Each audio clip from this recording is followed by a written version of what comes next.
পদত্যাগে বিচারপতির মুখে রাষ্ট্রপতি শাসন। রাজ্যে রাষ্ট্রপতি শাসনের পক্ষে সওয়াল অভিজিৎ গঙ্গোপাধ্যায়ের। রাজ্যে আইন শৃঙ্খলা ভেঙে পড়েছে, সাধারণ মানুষের উপর পুলিশের হেনস্থা। উপর মহলের নির্দেশে হেনস্থা করছে পুলিশ, মানুষের ক্ষোভ সামলাতে পারছে না পুলিশ। চূড়ান্ত অগণতান্ত্রিক পরিবেশ তৈরি হয়েছে রাজ্যে। সন্দেশখালীর মা বোনেদের উপর কি ঘটলো, কেন মুখ্যমন্ত্রী একদিনও গেলেন না?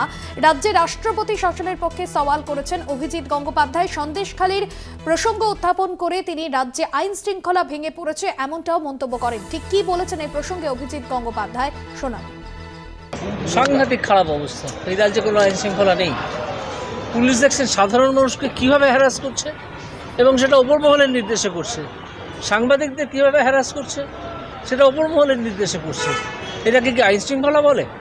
এটা চূড়ান্ত অগণতান্ত্রিক অবস্থা। এটা আর বেশি দিন চলতে পারে না। 356 করা দরকার।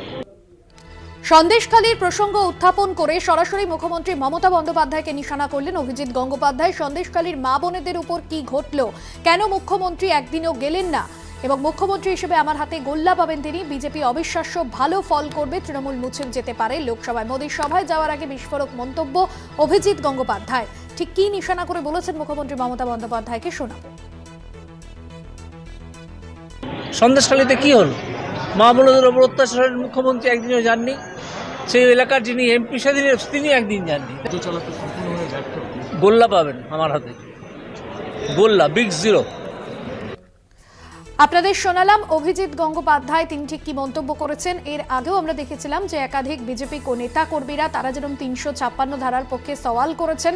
সন্দেশখালীর প্রসঙ্গ অর্থাৎ সন্দেশখালীর ঘটনার পরেও আমরা দেখেছিলাম যে কেন্দ্রীয় প্রতিনিধি দল যখন তারা রাজ্যে এসেছিল তখনও 356 ধারা জারি করার কথা তারা উল্লেখ করেছিলেন। এবার বিজেপিতে যোগদানের মধ্যেই এই সুর শোনা গেল অভিজিৎ গঙ্গোপাধ্যায়ের গলাতেও, যেখানে তিনি বললেন যে রাষ্ট্রপতি শাসন জারি করা দরকার, কারণ যে পরিবেশ তৈরি হয়েছে রাজ্যে তা অগণতান্ত্রিক। মোদীর সভায় যাওয়ার আগে বিস্ফোরক মন্তব্য অভিজিৎ গঙ্গোপাধ্যায়। সিপিএম নেতা তন্ময় ভট্টাচার্য রয়েছেন আমাদের সঙ্গে ফোন লাইনে। তন্ময়বাবু, মুখ্যমন্ত্রী হিসেবে আমার হাতে গোল্লা পাবেন, সরাসরি মুখ্যমন্ত্রীকে নিশানা করেছেন আজ অভিজিৎ গঙ্গোপাধ্যায়। পাশাপাশি এই রাজ্যে 356 ধারা জারির কথাও তিনি বলেছেন। কিভাবে দেখছেন এই দুই মন্তব্যকে আপনি? ভাবে নির্বাচিত সরকারকে 356 ধারা জারি করে ফেলে দেওয়ার বিরুদ্ধে আমরা তৃণমূলের মতো,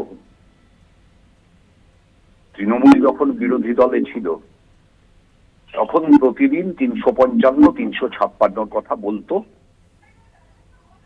কিন্তু আমরা সেটা বলি না। আমরা ভারতবর্ষের সংবিধানকে মানি, গণতন্ত্রকে মানি, গণতন্ত্রকে খর্ব করার সমস্ত প্রয়াসেরই বিরোধিতা করি। 356 ধারা জারি মানে গণতন্ত্রকে খর্ব করা, আমরা তার বিরুদ্ধে। বিজেপি, তৃণমূল এরা তার পক্ষে হতে পারে, আমরা বিরুদ্ধে। অভিজিৎ বাবু এখন বিজেপির নেতা, তিনি মনে করছেন, তিনি যে অভিযোগগুলো করছেন আমি অভিযোগগুলো সবকটার সঙ্গে একমত। এই রাজ্যে আইনের শাসন নেই, এই রাজ্যে দুর্নীতিতে ভরে গেছে, এই রাজ্যের প্রশাসন বলে কিছু নেই, এই রাজ্য গুন্ডাদের হাতে চলে গেছে।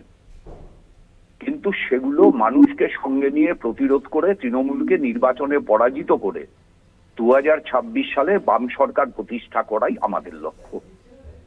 পেছনের দরজা দিয়ে বিজেপিকে সরকার চালানোর সুযোগ দিতে আমরা রাজি না। অনেক ধন্যবাদ আপনাকে তন্ময়বাবু। তন্ময় ভট্টাচার্য সিপিএম নেতা ছিলেন আমাদের সঙ্গে ফোন লাইনে।